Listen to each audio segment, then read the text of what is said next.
TVC News, Lagos. Well, let's bring in the head of public affairs, LASEMA, Nosa Okumbo. He joins me in the studio. Good to have you join us. Thank you. Really, really sad. Just listening to that man talking there about his boss and how, that's his source of livelihood, his rent and all. But we also understand that this was caused by a gas explosion. Do we know what led that tanker, to explode?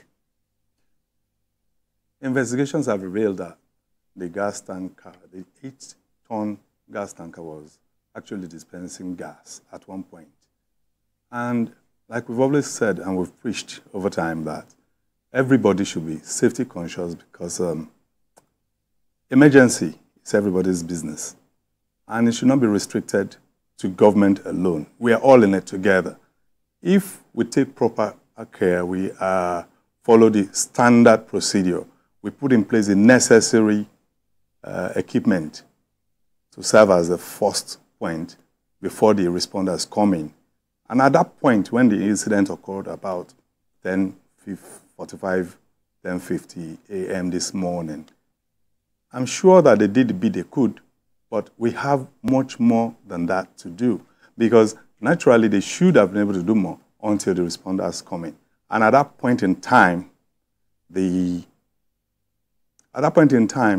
the responders came in, the bits they did and the synergy between the responders ensure that the fire was actually put out within a very short period of time. To those who are affected, it will seem as if 2 hours is a very long time. When you're passing through hell, 2 minutes is actually a long time. We saw, just videos of people who were burnt. Very sad. But I wanted to ask, because you've talked about the initial response by the filling station itself, which you said, it wasn't even there. In this, what is the standard practice, for filling stations in terms of, dispensing fuel, and then the kind of fire equipment they should have, at their disposal? Beyond the standard fire extinguishers, they have peculiar extinguishers for petroleum fires, chemical fires, so to speak, when you put them together as a whole. Aside that, too, they should be able to have there's a micro mini firefighting equipment, which is supposed to be there to aid them to bridge the gap between the time the incident occurs and the time the responders come in.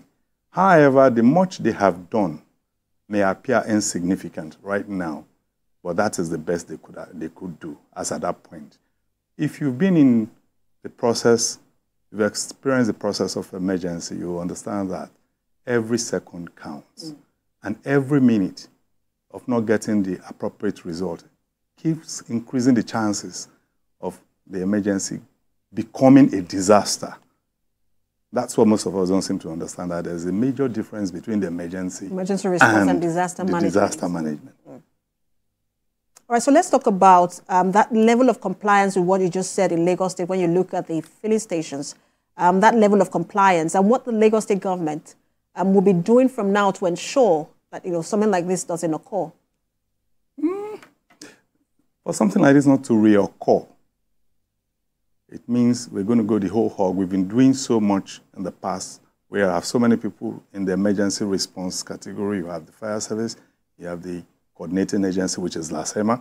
We have the building control agency, if it concerns building collapses and all of that. But nonetheless, we need to do more.